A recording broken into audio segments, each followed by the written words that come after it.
Welcome to the latest episode of our podcast series for financial advisors.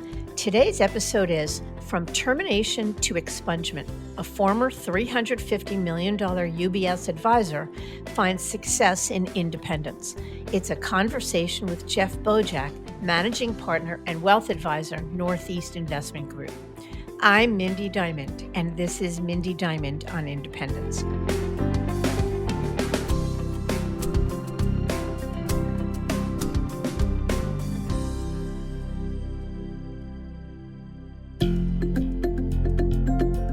This podcast is available on our website, diamond-consultants.com, as well as Apple Podcasts and other major podcast platforms.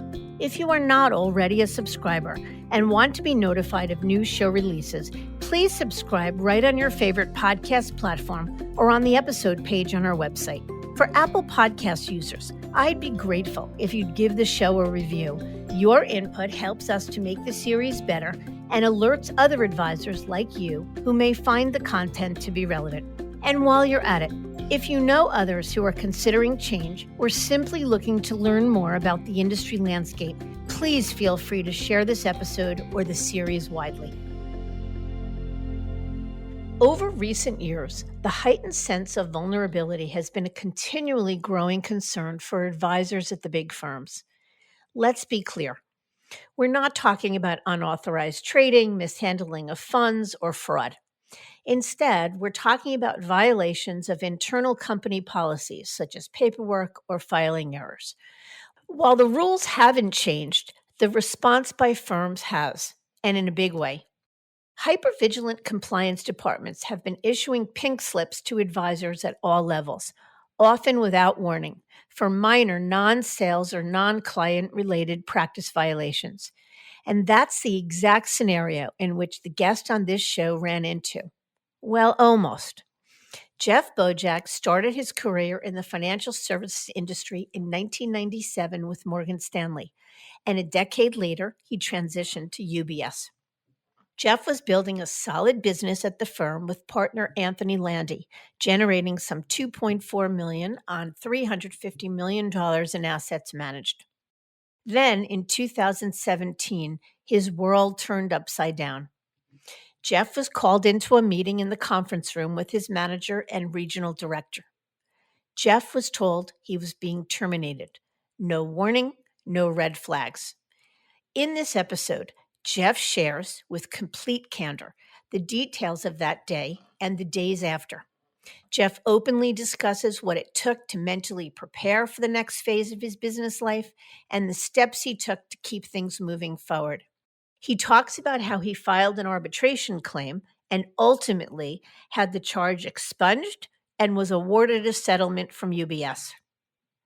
But what Jeff also shares is how he found a new home in independence. That is how he and his partner, Anthony, set up their independent firm with Kestra Private Wealth Services at the Northeast Investment Group in 2018 and moved over more than 85% of their assets. And today, they're managing over $400 million. Yet most importantly, Jeff offers a cautionary story for those who play by the rules but find themselves caught up in a world where compliance is the dominating force. It's an incredibly important story, one I'm grateful to have Jeff share with us. So let's get to it.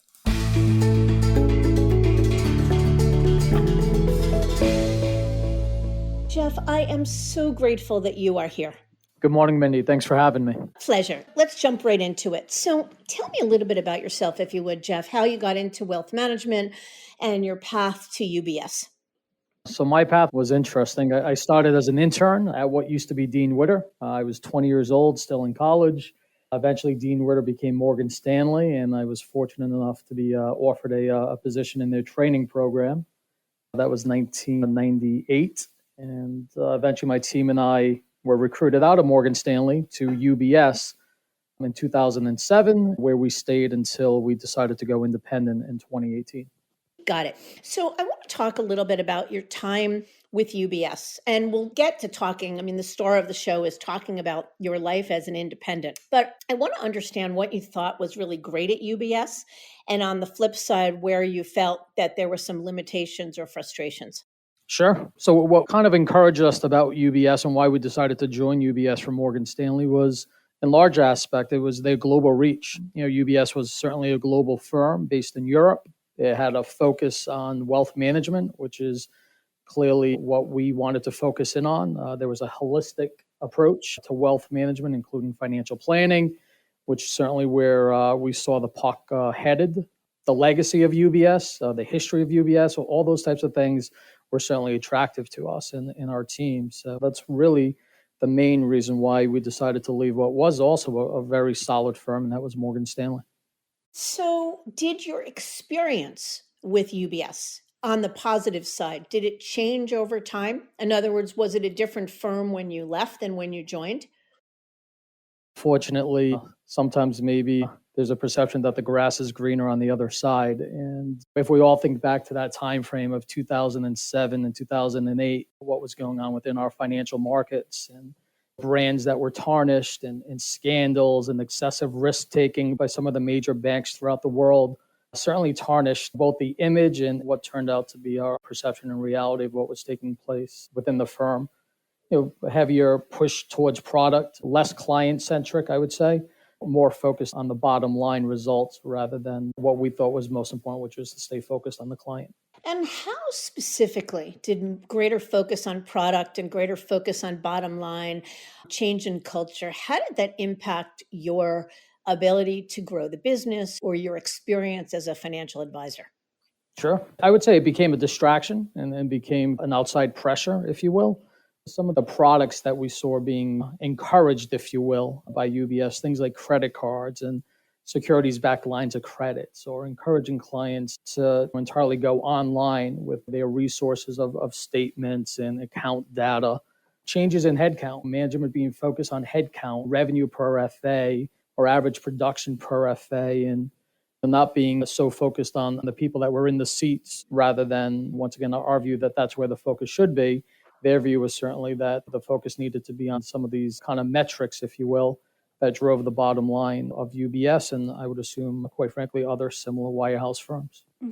So I know you and your partner, Anthony, believed that the firm was de emphasizing the advisor client relationships. You just said that and you've shared that with me offline.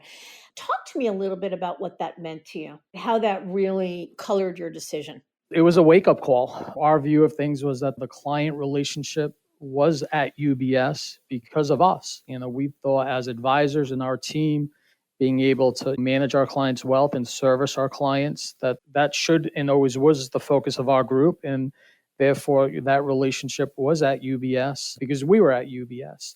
I would certainly say the firm thought differently. The firm certainly was of the belief that they own the relationship. And I'm not naive to their viewpoint, but because of that viewpoint, the decisions I would say that the firm or that management perhaps, the steps that they were taking to create distance between advisor and client was growing. And whether that was the concept of wealth advice centers, where they wanted relationships to be assigned to, relationships that maybe didn't generate sufficient revenue or weren't of the appropriate size in the eyes of the firm, were encouraged to be sent out to a call center, where there was change in the types of relationships that the firm wanted us to take on, the emphasis on ultra high net worth individuals, which once again, I understand how it can drive the bottom line. We're in a people business and a relationship business, and a great number of our relationships may not be of a size that a major firm finds desirable, but that could be a relationship that leads to a lot of introductions or referrals or a center of influence, or it could be a family member or friend of an existing client that we want to maintain a relationship with, that once again the firm was certainly frowning upon. So everything from products to wealth advice center to online resources was in our eyes a way to de-emphasize the relationship we had with our clients, and put the focus that once again there was a more of a UBS client relationship versus a financial advisor or a team client relationship. So I get how that certainly becomes problematic for the advisor.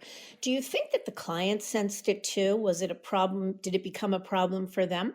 I would say indirectly, they were curious as to why discussions around wealth advice centers was becoming more prominent via literature that they'd received from the firm or online messaging from the firm, why they were receiving solicitation for certain products, why that wasn't something that was coming directly from us as the advisor if we thought it was in their best interest, why these mass mailings or these mass emails were being received by them rather than, once again, if it was something we thought was in the best interest of the client, that we would be the ones that would recommend it or walk them through the process.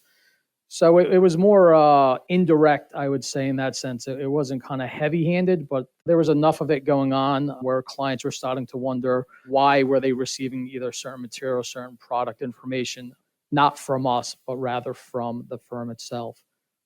Got it. No, that's helpful. Thank you. So I want to back up a second. For perspective, how much in assets were you and Anthony managing when you left UBS? Sure. When we left, we were right around $350 million of assets under management. And how many people on your team? We had a total staff of 4. We had 3 advisors, Anthony Landy, Deb Schuster, and myself, and then our assistant, Kelly Almonte. So there were 4 of us that were part of the Northeast Investment Group when we left UBS. Got it. And tell me a little bit about the kind of clients you serve, what sort of work you do for them. Yeah, sure. By far, the vast majority of our clients are individual retail investors. I'd put that number at somewhere close to 95% of our clients or relationships are individuals. We do take the holistic approach. We try to center each relationship around the concept of financial planning. We think that's one of the core competencies of a wealth management relationship. The vast majority of our clients are in advisory platforms where we serve as their fiduciary, where we're not charging loads or commissions or anything along those lines. So once again, the emphasis is on individual clients and their families with that approach of trying to focus in on a financial plan as the core of that relationship and then provide them the various wealth management services off of that plan. And as their life evolves, certainly the plan is updated and evolves with them, is how we try to manage each of our relationships. Got it. Okay. Thank you for that. That's great. So I want to turn to a sensitive subject, and I'm really grateful for your willingness to talk with us about it. You were ultimately terminated by UBS. And every advisor actually feels vulnerable. Every advisor who works for a big firm tells us that they feel a certain vulnerability to termination because it's become a zero tolerance compliance world. Can you tell us a little bit about what you were terminated for? And I know ultimately since expunged with damages awarded, and would love to hear about that as well. Sure. I don't mind talking about it at all. It was both an eye-opening time frame or time in my life, for sure, as well as what ultimately led our group to making a decision towards independence. But back at the end of 2017, December of 2017, I was asked to join my manager and my regional director in a conference room. And ultimately, out of nowhere, I was told that I was being terminated from UBS. And clearly, I was shocked. I felt a large amount of betrayal, but ultimately, they told me I was being terminated because the legal department at UBS had thought I failed to disclose my involvement in a legal matter that was pending, where I was a witness. So I was asked to provide a deposition in the legal matter, not involving the firm. I had notified my superior of that deposition request, and for whatever reason, either he did not notify the firm, or if he did, it somehow fell through the cracks. But ultimately, I was terminated for what the firm said was a failure to disclose my involvement in a deposition that I was requested to provide. Do you believe that that termination was justified?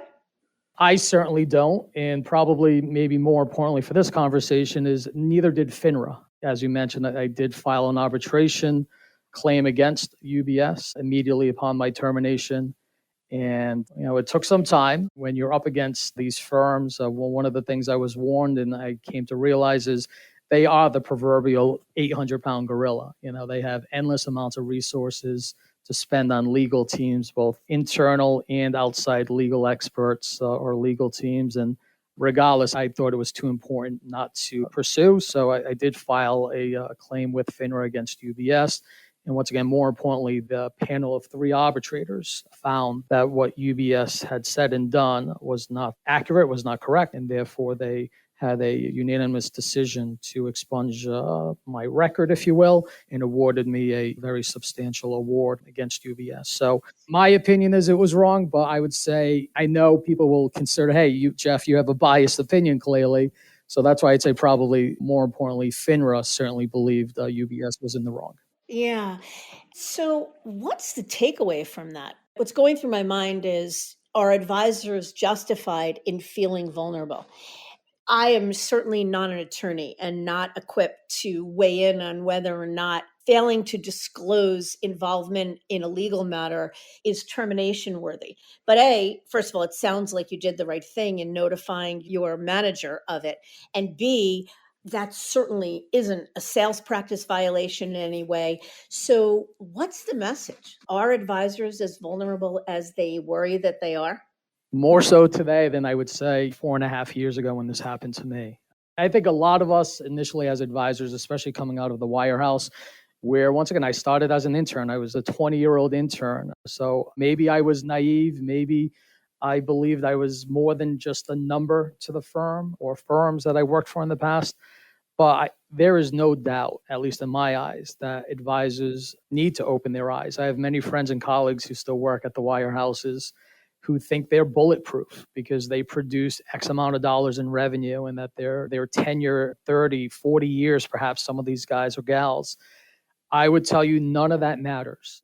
The mentality I've come to realize as I went through what I went through and as I started to do a little research along the way and talking to others who have gone through similar issues or are at a crossroad of what they should do, what I would tell advisors is that they do need to realize that the firm's mentality is to either fire or terminate first and then ask questions later.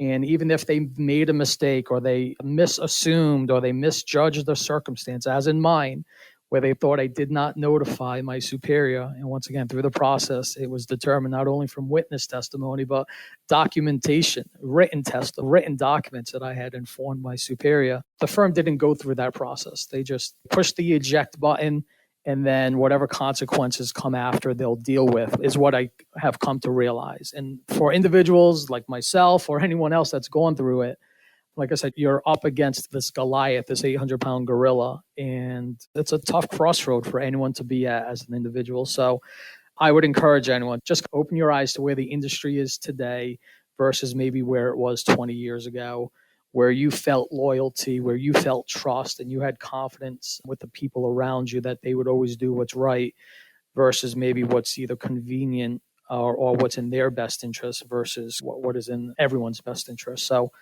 yeah, that's what I felt. The word I would use to sum it up is betrayal. I felt betrayed at that point in time, but things certainly happen for a reason. Yeah, well, you're going to tell us in a little while about how they actually wound up doing you a favor because you wound up in a different place. But I want to just ask you a couple more questions about that. First of all, you say people are more vulnerable today than they might have been years ago. And you're right. I mean, from where I sit, it used to be that the more revenue you generated, so if you were generating 5, 7, 8, $10 million of revenue, you'd have to work really hard to get fired. You might have gotten a slap on the wrist, but unless you did something really egregious, like stealing client funds, you were the least likely to get terminated. But today, we regularly see 5, 7, 8, $10 million producers being terminated, and a lot of times for reasons as benign as what you're talking about. Now, not everybody gets their records expunged, but it certainly is a cautionary tale. So I hear you. I want to ask you a couple of things because so few people are willing to talk about this publicly. So you're terminated. I'm imagining you were taken by surprise. You had no advanced warning. You didn't see it coming. Zero, absolutely none. I thought I was walking into a conference to talk to us about updates in technology and software that the firm was considering, not a sit down with my regional director to be told I was being terminated. So no, I did not see this coming at all. Okay. And what was the first thing you did after termination? So you're sitting in this conference room, you walk out. Who do you call? What do you do? The first thing I did is I certainly cried. As a grown adult, there's only a couple times I remember crying, and they tend to be around the birth of my children. But sitting in this conference room, staring out the window, just in disbelief. Yeah, the first thing I did was cry, Mindy, to be perfectly candid. But shortly thereafter, after I was told to wait outside and someone would bring me my keys and my wallet and my jacket, and I couldn't go talk to my team, or I couldn't go say my goodbyes, if you will, literally told to wait outside and someone would bring me my keys and wallet. Gave me a couple of minutes to kind of compose myself. One of my partners, who's a brother to me, my partner Anthony Landy, came out. We had a quick little talk. We hugged each other. We told each other we'd figure this out. We'd get through this and come out the other side of it. But my first call was to my wife of now 21 years to tell her what took place. And, all that went through my head was I have two young children at home. I'm the kind of the breadwinner, if you will, of the family. And this is what just happened to me. So between crying and calling my wife, those were the kind of the instant. The visceral, no, and thank you for the honesty. I appreciate that totally. You were blindsided and it's awful. But then what? Okay, so you regrouped. Yeah, you have no choice. You have to. I was in my early 40s. And once again, I have a wife and two kids. I have a book of clients that my team and I serve. You had to get your head straight. And if there's another thing I could encourage advisors that either have gone through something or that may go through something, is that you really do got to get your head straight.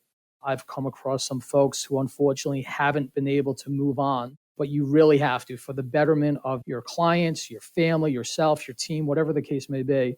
You kind of got to clear your head and get focused again as it relates to how you're going to move forward. And for me, I fortunately had a resource and a member of your team. Wendy was someone that I had had conversations with in the past as my team and I were considering a move earlier on before this event. But yet, one of the things I did was pick up the phone and reach out to Wendy to kind of discuss what took place and start considering what options may be available, and that might be a proper fit.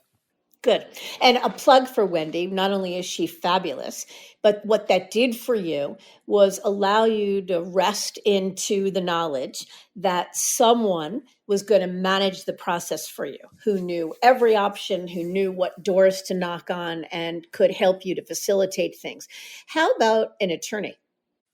Absolutely. Why just one when there's two? So I I actually engage with two attorneys, a local attorney in Rhode Island as well as a attorney outside of Boston.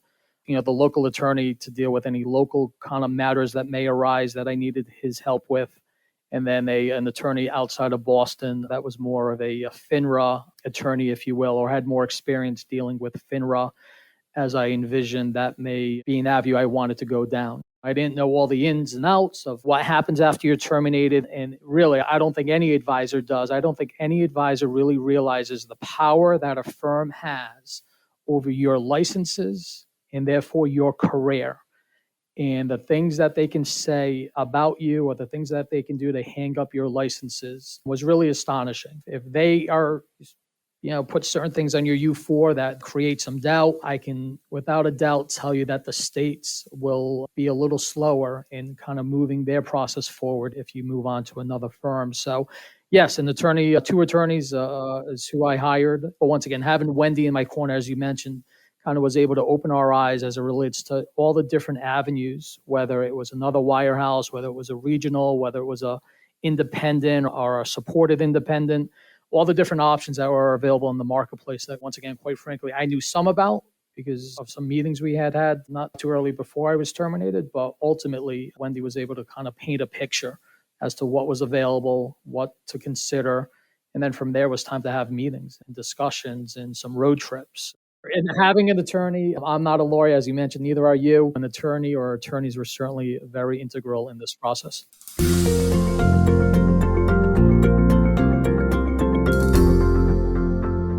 I want to come back to the due diligence process in terms of why independence and all of that, but a couple other questions about the termination because so many people worry about it and it's such an opaque issue that a lot of people find hard to get answers about. So, first of all, how did Anthony feel? In other words, he was still an employee of UBS. Were you worried that your termination would lead to the breakup of the team?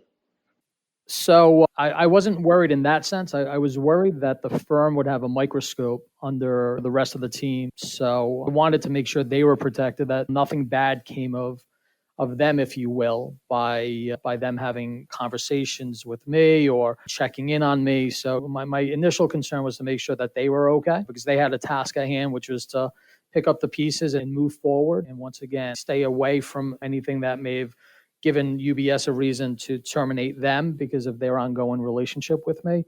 But as I mentioned earlier, Anthony is like a brother to me. Deb is, quite frankly, like a mother to us. And our assistant, Kelly, joined us right out of college. She is like a sister. So I know that may sound a little mushy, but we operate like a family. And I knew I had a family in place and that we would come together again at some point in time.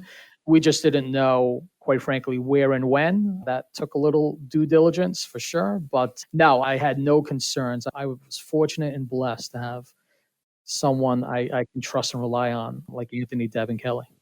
Good. But you must have been worried about client portability. True. That's a different subject for sure. Because part of this was the concern I had about what UBS had initially put out there on my U4, that even though this wasn't sales related, that there was this failure on my part to disclose this deposition I was asked to provide. And if you think back to also what was going on in our world back in 2017, there was a lot of sexual issues going on within the world. You know, the Me Too movement had finally garnered steam of all the issues that were going on within the country or the world for that matter. And it was daily news of certain individuals that were found to do things that were wrong to colleagues or to females specifically. So I was concerned about this doubt that would be in certain clients' minds. Why was Jeff fired? Why was he terminated? What did he do wrong? Not everyone's going to go look at a U4 for sure, but I felt I needed to get the message out there so that when the time came that I was able to reach out to those clients to let them know where we landed or where I landed, that they would certainly be open to that conversation and discussion, which they certainly were. But I think it was because I was able to have these conversations with people, with my clients or my former clients, to let them know, quite frankly, I was absolutely candid. I told them what took place, what was incorrect about what UBS was saying or was posted on my U4. And to a man or a woman, clients were relieved that I had those conversations and literally were sending me cards and gift baskets to my house, telling me to hang in there, Jeff. This is all going to work out. We'll be waiting for you. So, yeah, initially I had concerns because I couldn't control the narrative of what UBS said. But once I started having conversations with my former clients, there was a sense of relief that what I and our team had worked on to build these relationships for 20 years was the foundation of that relationship, not some misinformation that UBS had provided out there in a U4. So I know ultimately that you had about 85% portability, which is great. So I guess one, because Anthony and the rest of your team remained at UBS, I assume then that they were able to babysit those clients, which is a great thing. But do you think that your termination impacted portability at all? Like, was it hard to explain to clients? It took a lot of time, right? There's a lot of calls that I made, and each one of those calls wasn't a minute or two. It was a 15-minute, 30-minute type conversation. The net result is I would say it didn't impact portability in a negative way. If anything, it helped portability because clients knew the story. Clients were still in place because the team, as you mentioned, was still intact. Anthony, Deb, and Kelly were still there to maintain the relationship and service the relationship. Ultimately, clients were just waiting to be told or to hear where I went. And then from there, they would make their individual decisions.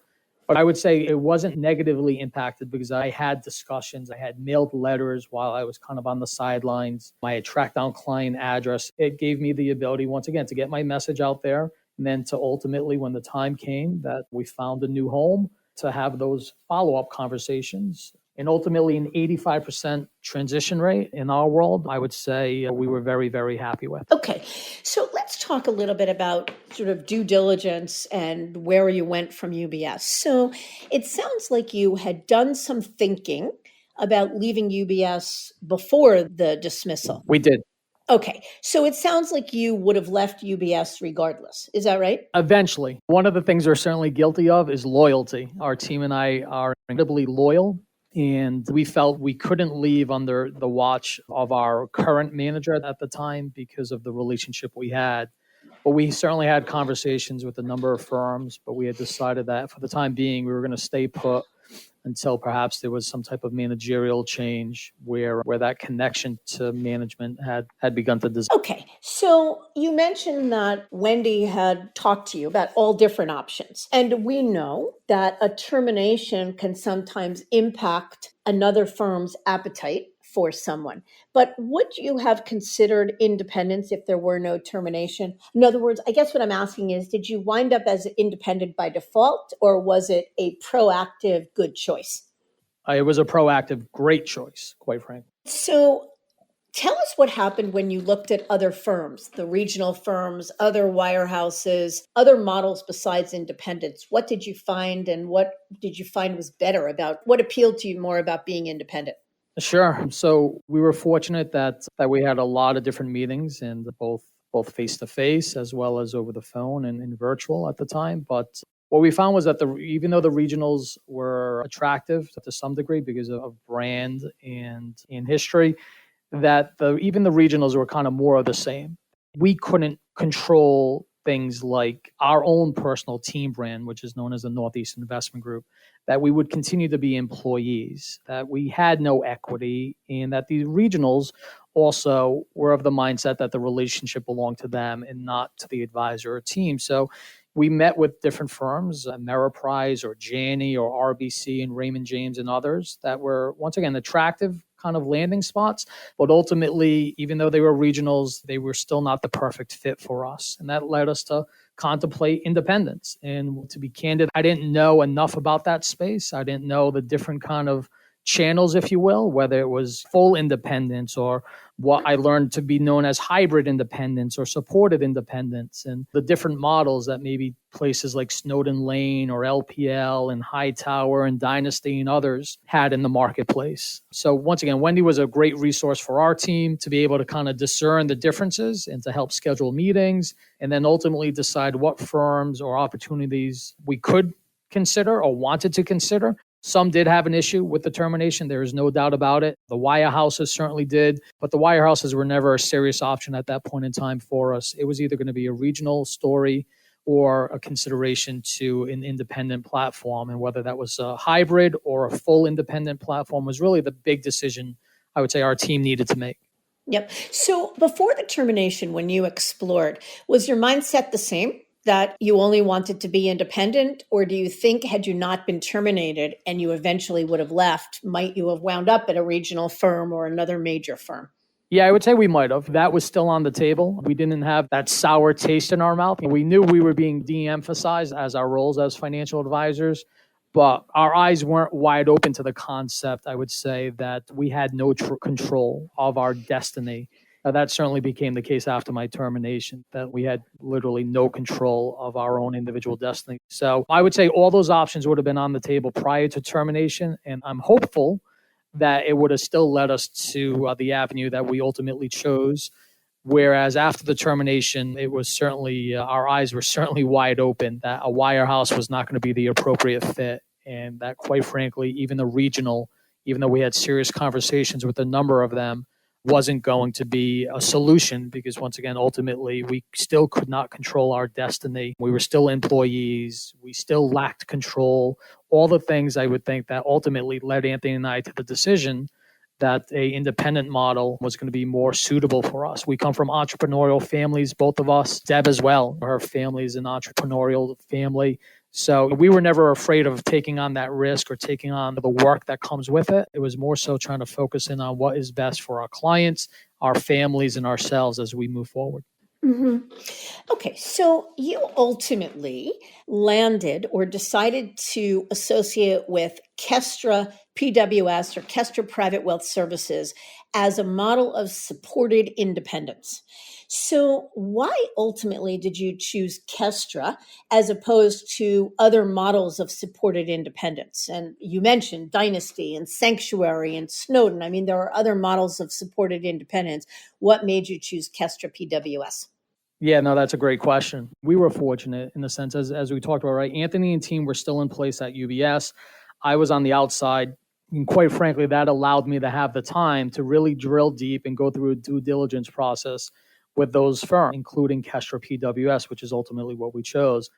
I would point out that the main reason is the culture and the people. The folks who run the PWS side of the business, Rob and Scott Wilson and Rob Bartenstein, are true advocates, true partners. When we first met them, Anthony and I felt a connection like no other. And for us, once again, it may sound a little funny in the world we're in these days, but that drove our decision. It was about the people and the culture of Kestra. Yet we were 1099. We had the ability to be 1099 employees. We had the ability to control our own brand, that we were full equity owners of our business. So we had full control, all the things that were very appealing to us. We had a much higher payout. Once again, all things that are very appealing to us and our clients. We had fidelity as a custodian and clearing if we chose Kestra. So all those were certainly wins. But the overriding decision beyond that was certainly the people. And it reminded us of the days that we worked at Dean Witter, quite frankly. Anthony and I both started at Dean Witter. And that's a time we look back at with great, great joy and great memories of the culture and the people and the support. And for us, that's what Kestra PWS brought to the table, specifically with guys like Rob and Scott and their team that run the PWS channel, allowed us to make what we thought ultimately was a great decision. Okay, so let's pivot now to the fun stuff. I want to hear a little bit about your independent business, which is called Northeast Investment Group. So first of all, what does being independent allow you to do for clients and running the business that you couldn't do as an employee of UBS or Morgan Stanley before that? Sure. So ultimately, first and foremost, we serve as our client's fiduciary, and that's something we're very proud of. We don't run away from. I remember at a time at UBS back in 2015, 16, 17 timeframe, the battle was how to fight the fiduciary rule, how these large wirehouse and bank type firms are looking to fight the fiduciary rule expansion that President Obama was looking to put into place. We're proud to be fiduciaries. We're proud to serve as fiduciaries for our clients and ultimately try to put their best interests always at the forefront. So in that vein or into that point, it allows us as independent advisors to go out there and find the best solutions for our clients, whether it's a software package, whether it's a CRM, whether it's a financial planning tool that we think is better suited for our clients than what someone that runs a firm that has 10,000 or 20,000 or 30,000 advisors, being able for us to make those individual decisions of what software or what technology is more appropriate. Branding. And once again, we control the brand. We control that message. So not to have a brand or a message that's being tarnished by decisions made in places like Switzerland or New York or Chicago, for that matter, where these major firms are based out of. Once again, we control it, we own it. That was important to us. So everything from little things like choosing the right CRM or choosing the right financial software for our clients to how we want to deliver our message and our brand to clients were things that we could physically do as the Northeast Investment Group associated with Kestra PWS that we could never do while we were at UBS. We had to use the CRM that UBS created.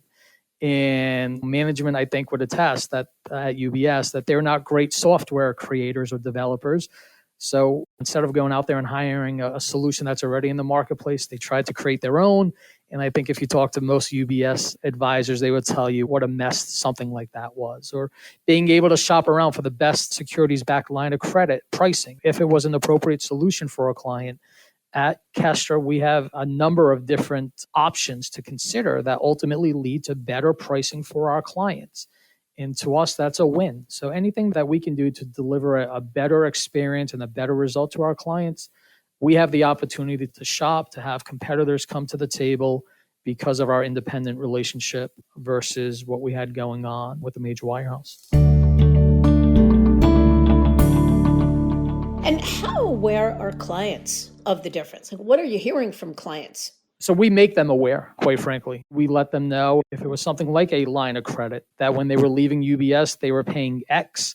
However, at Kestra, they would pay Y, and Y being a lower cost to clients. Or at UBS, they were paying certain account fees or certain minimums because of their account size where it was a certain dollar amount, that coming over to our platform here with Kestra, that those account fees don't exist and those account minimums don't exist. So quite frankly, we would let the client know.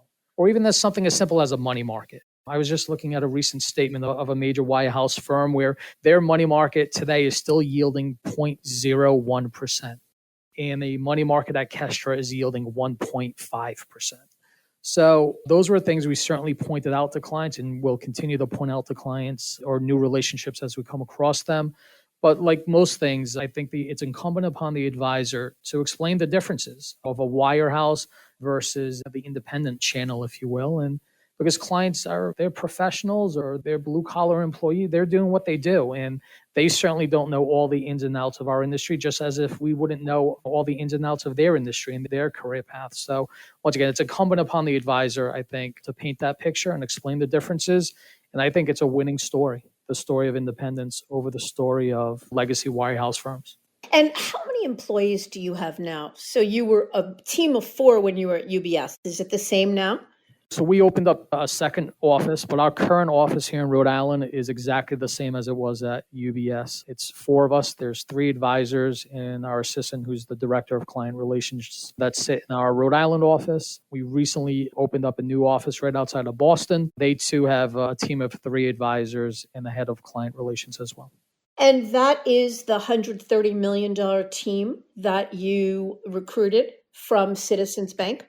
That is correct. Tell us about that. In other words, the ability to go out and bring on a team. Could you have done that at UBS? And what is it about your business, Northeast Investment Group, that attracted these folks? Sure. It would have been very difficult to do at UBS. I know UBS encourages the formation of teams, but that's from within UBS. For us to be able to attract outside talent like we did, these 3 advisors came from the banking world, from Citizens Bank specifically, where they were advisors. They and us had discussions for a period of time, and then those discussions revolved around the concept of the difference between working for an independent firm versus working for a bank. Where, for these guys, there were certain things going on at the bank that they didn't love.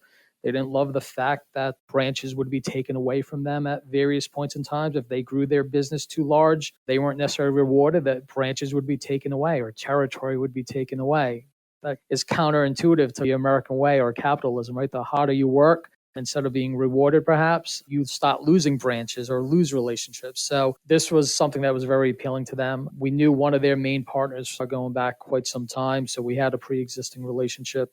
But ultimately, a set of 3 guys and their assistant opening up a new office right outside Boston is something we're super excited about. And doing it with the support of Kestra was extremely important. Kestra is able to offer a very competitive compensation package to encourage the transition as well as to assist with the transition. And then for us, like I said, it was able to open up a second office, and hopefully that leads to perhaps a third and a fourth, if not more, as time evolves. Now, they could have gone anywhere. They could. They could have gone to a major firm, a wirehouse, a regional firm. They could have set up their own independent shop. What was it that you were able to offer them, both financially and value proposition wise, that made them choose you?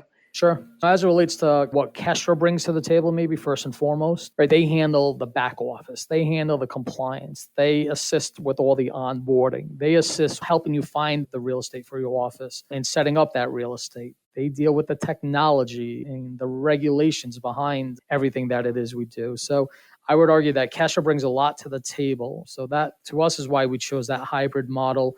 And I think that's one of the main reasons why the guys from Citizens, as they left, were seriously considering this.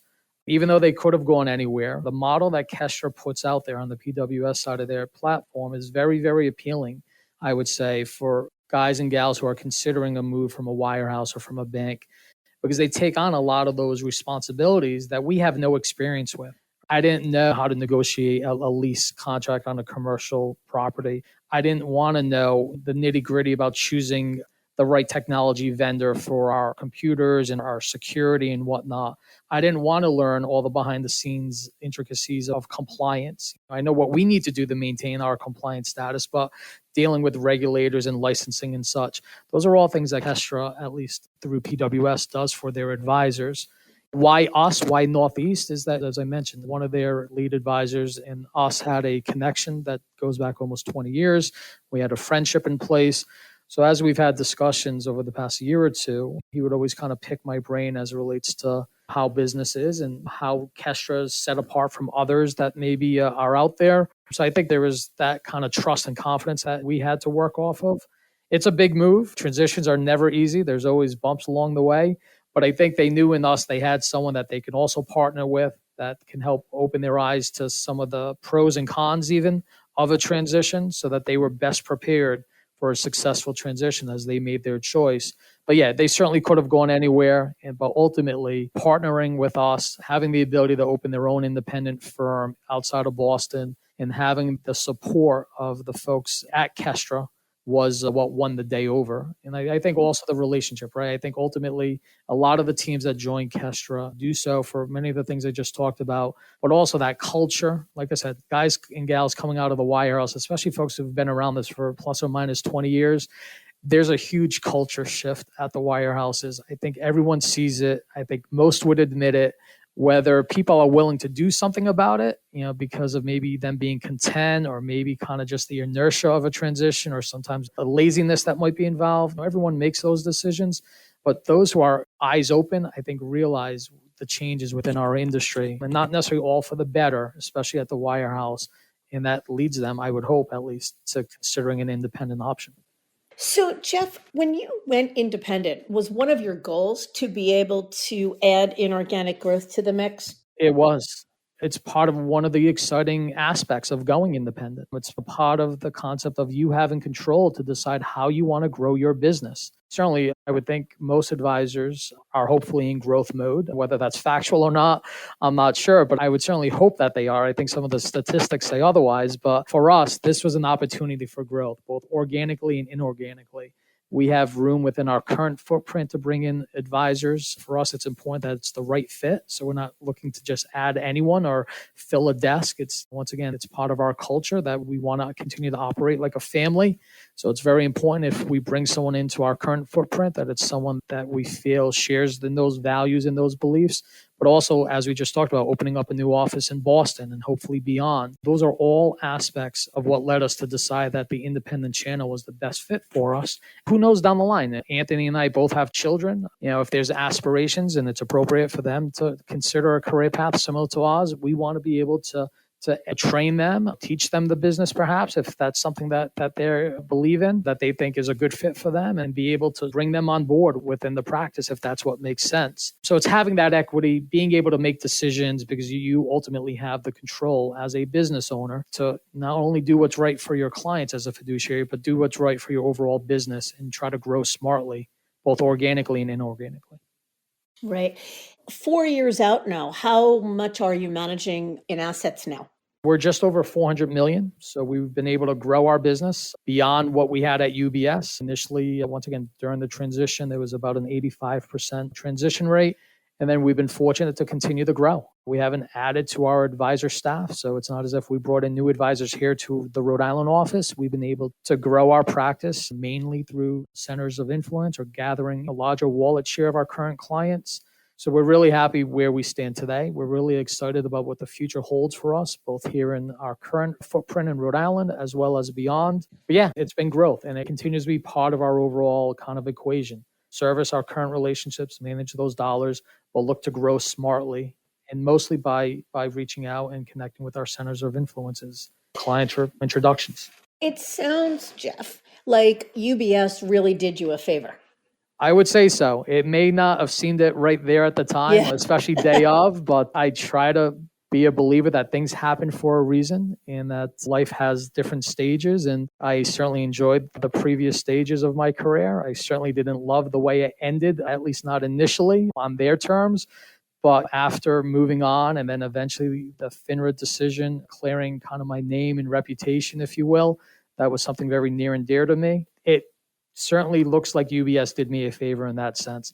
I kind of wish it would have ended a little differently at least, but yet, like I said, things certainly happened for a reason and it brought us to where we are today and we couldn't be happier for that.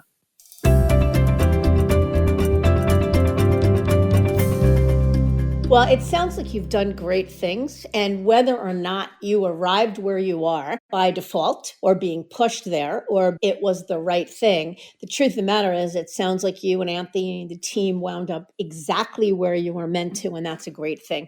So as we wrap up, any final words of advice for either other advisors still sitting at the wirehouses or anything you'd like to share with our listeners?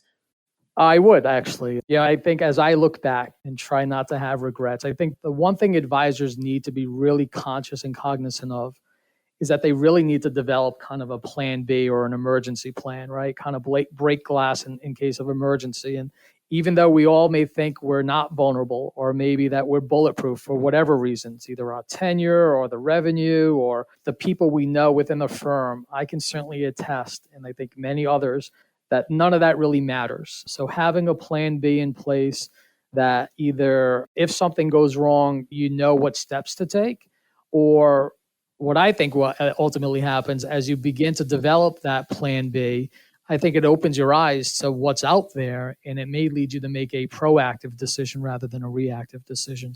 So at a minimum, have a plan B in place so that you're never thrown off and you're never shocked and you never feel kind of what I felt, if you will, for those few months that I was sidelined. So whether they do that on their own, whether they engage with the folks at Diamond, which is what I would encourage, that would be it. Have a plan B. Whether you act on it now or you put it in your drawer, just in case, is what I would say is something that every advisor should strongly consider.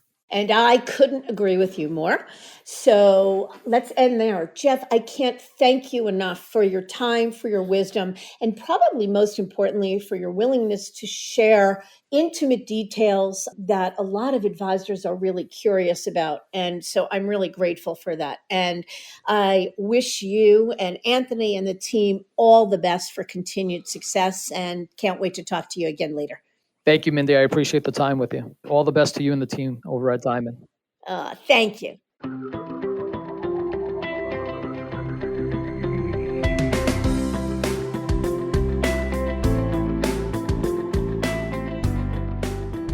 No doubt, Jeff's situation is one that can happen to any advisor. That is, everyone is vulnerable. And as he put it, no one is bulletproof. But I think his advice of having a plan B at the ready is a great takeaway. Know your options so you can be proactive rather than reactive. Securities are offered through Kestra Investment Services, LLC, Kestra IS, a member of FINRA and SIPC. Investment advisory services are offered through Kestra Private Wealth Services, LLC. The Northeast Investment Group is a member firm of Kestra Private Services, LLC, an affiliate of Kestra IS. Northeast Investment Group and Kestra IS are not affiliated. Neither Kestra IS nor its affiliates offer tax or legal advice. For more information, visit www.kestrafinancial.com/disclosures. I thank you for listening. And I encourage you to visit our website, diamond-consultants.com, and click on the Tools and Resources link for valuable content. You'll also find a link to subscribe for regular updates to the series. And if you're not a recipient of our weekly email, Perspectives for Advisors, click on the articles link to browse recent topics. These written pieces are an ideal way of staying informed about what's going on in the wealth management space without expending the energy that full-on exploration requires. You can feel free to email or call me if you have specific questions. I can be reached at 973-476-8578, which is my cell, or by email mdiamond@diamond-consultants.com. Please note that all requests are handled with complete discretion and confidentiality. And keep in mind that our services are available without cost to the advisor. You can see our website for more information. And again, if you enjoyed this episode, please feel free to share it with a colleague who might benefit from its content. If you're listening on the Apple Podcasts app, I'd be grateful if you gave it a star rating and a review. It will let other advisors know it's a show worth their time to listen to. This is Mindy Diamond on Independence.